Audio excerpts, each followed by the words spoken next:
legends, we have finally arrived at Ian Garry Fight Week. Ian Garry versus Carlos Prates. And as much fun as I have poking at Ian Garry, well, as much fun as I have poking fun at him, right? But I have to say that I absolutely love this fight. I absolutely love this fight because it's unfortunate, but it's true. But this feels like it's one of the true main events that we've actually had in the UFC this year. You know what I mean? Like, it actually has real meaning. It's a proper fight. It feels like there's just been so many UFC fights or main events lately where it just seems like we're just filling in cards to do things, allowing the rest of the divisions and the storylines to percolate. But this one seems legit. You know what I mean? This isn't a Sean O'Malley versus Merab Dvalishvili 2 fight. This one is actually happening for a goddamn reason. You know what I mean? This isn't Islam Makhachev versus Justin Gaethje. What's the point?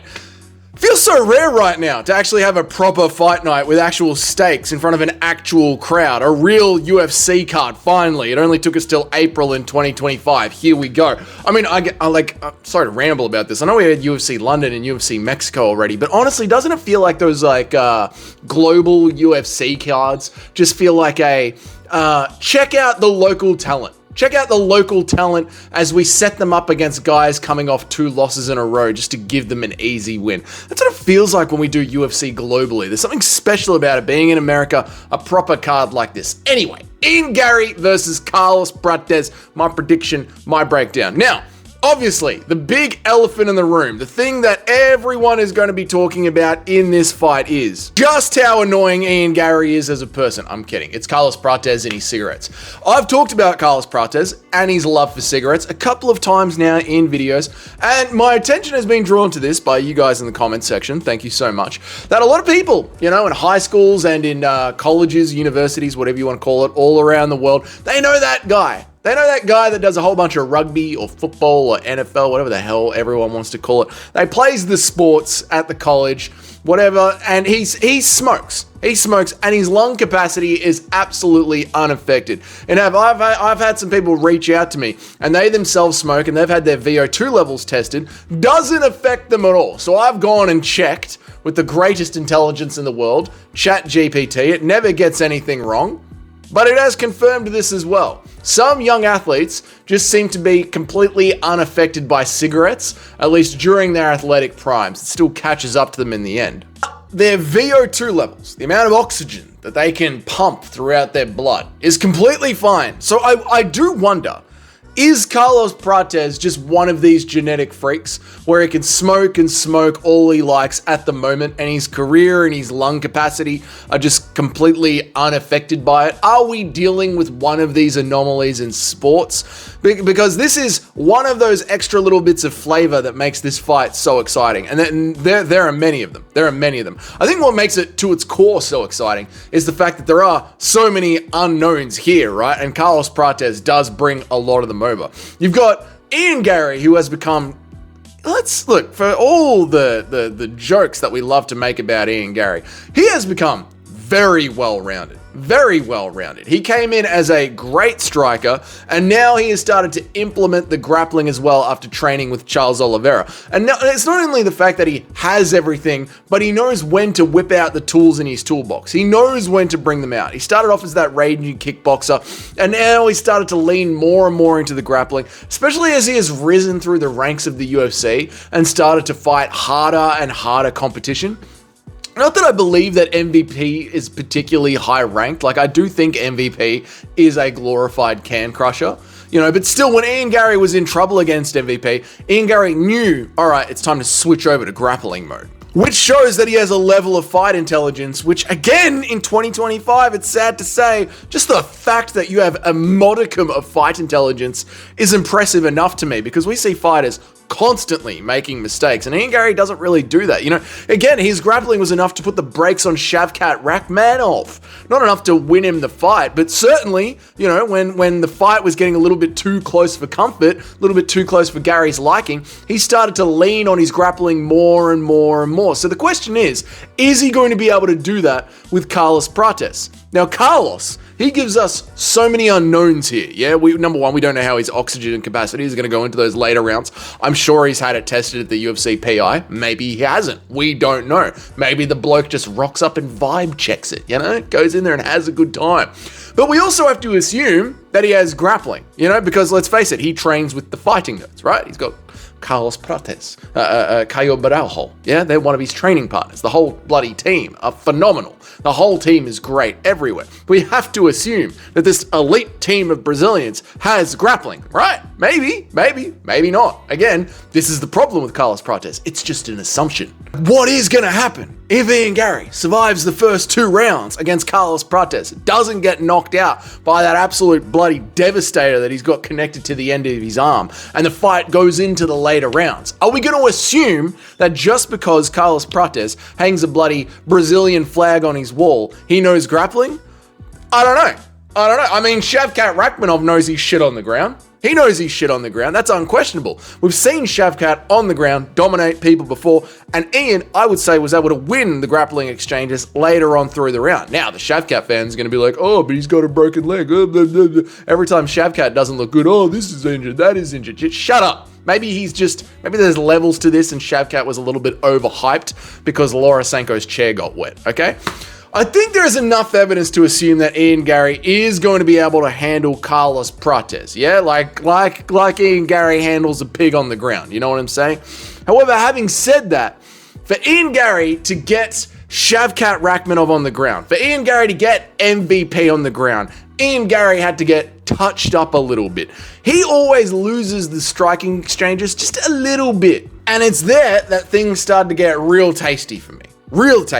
Because essentially in every single Ian Garry fight, the way that he fights is that he keeps his bobblehead nice and high in the air. He's looking over for shots. He's looking for his opponent's chin. He's looking for pretty kickboxing. He's got that kickboxing chin up, looking for the right shot, keeps it in the air every single fight. And in every single fight in his career, right up until the Shavkat Rakhmonov fight, even in that fight, there are moments, very similar to how Volk always gets touched on the chin, or Tom Aspinall always gets touched on the chin. There are moments where Ian Garry does get touched, yeah? And that is the hole on his game that Ian hasn't been able to fill. Now, I don't know if he cranes his neck over the top just because it's his fighting style, or if it's something that he's carrying over from his hobbies at home, constantly trying to crane his neck around to get a look at the right positions.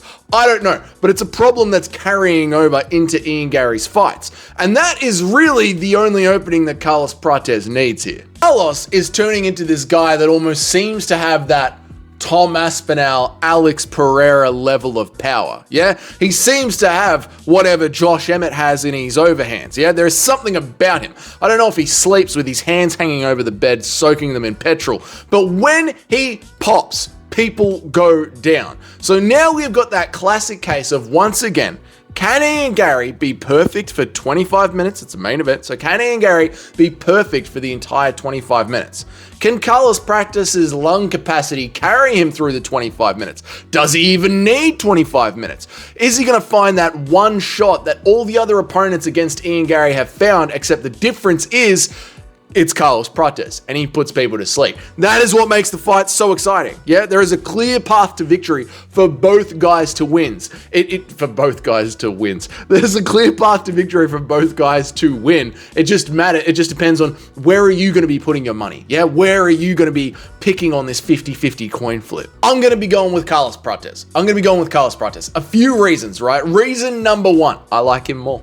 And this is a fan channel. Yeah, I'm not trying to be some bloody war room, you know what I mean? Some analytical, perfect science of the inside foot battle. I'm going to leave that to MMA Che, the bloody goat of that stuff. Yeah, that's what MMA Che is for. This is Dougie's Corner. I'm just a fan. I'm here to have fun. And as a fan channel, I want the guy that smokes and drinks and parties and is part of the cool fighting nerd storyline. I want him to get a win over the Charles Oliveira, Conor McGregor wannabe. Yeah, that's what I want to see. So that's who I'm going to be picking. Because, it's a 50-50 fight. It's a 50-50 fight. So everyone's personal bias and what everyone wants to see as the outcome is going to come into your picks this weekend. A little bit. That is essentially, when you look at this fight on paper, you are going to lean to who you just want to win more deep down here in your gut. Last thing, one of the last things, it is short notice for Ian Garry, which I respect. I respect him for doing. I respect Ian Garry for not only taking an L while he's in the rankings and then looking down the rankings and fight someone on the way up, yeah? But I also respect Ian Garry for taking the fight on short notice, because we have so many fighters out there right now, man. So many fighters just don't want to take fights and sit around and wait for the belt. Yair Rodriguez and Charles Oliveira and Jan Silva and bloody everybody else who want to fight this year. Apparently, if you win a fight in 2025, no matter what, you're getting a belt. Good luck to everyone on the Contender Series. So, respect to Ian Garry for doing that. One other thing is the pressure. Right, so it's short notice for Ian Garry, right? Covered that. And Carlos Prates, he's been in a camp the entire time. So, you know, but then some people like to say, well, if you haven't had a training camp, you're not carrying any little injuries and you're just an athlete that's always ready to go. So, I don't know, make of that what you will. The other thing is, how much pressure is Ian Garry putting on himself, do you reckon? How much pressure do you think he is? Like, we've seen plenty of interviews now where he has got that photo of him losing to Shavkat Rakhmonov, wedged in between his wife and his kids. Classic Ian Garry. Just classic Ian Garry. But he's got that photo of that moment that he couldn't get a choke on Shavkat Rakhmonov right there. And has Ian got his eyes on the goal too much? Is he too locked in on this? He says that he wants to do away with Prates and then fly over to Canada and sit in the front row of JDM versus Bilal, and when JDM beats Bilal, call out JDM, right? He has got the eye of the tiger locked in, but is it too much pressure? I don't know. Again, I've talked about how some of the athletes, some of the greatest athletes in the world, have a delusional level of success where they cannot fathom the fact that they are even going to lose. You know, I'm talking about the Michael Jordans, the Mike Tysons, the greatest of all times, mate. So is Ian Garry, is he on that level, or is it too much Prates? Is it too much? What am I saying? Is it too much? What is the word I'm looking for here? My brain is gone completely blank. Pressure! Is it too much bloody pressure, mate? That's the word I wanted. Pressure. Because on the flip side, Carlos Prates, the fighting nerds are just so chill in there.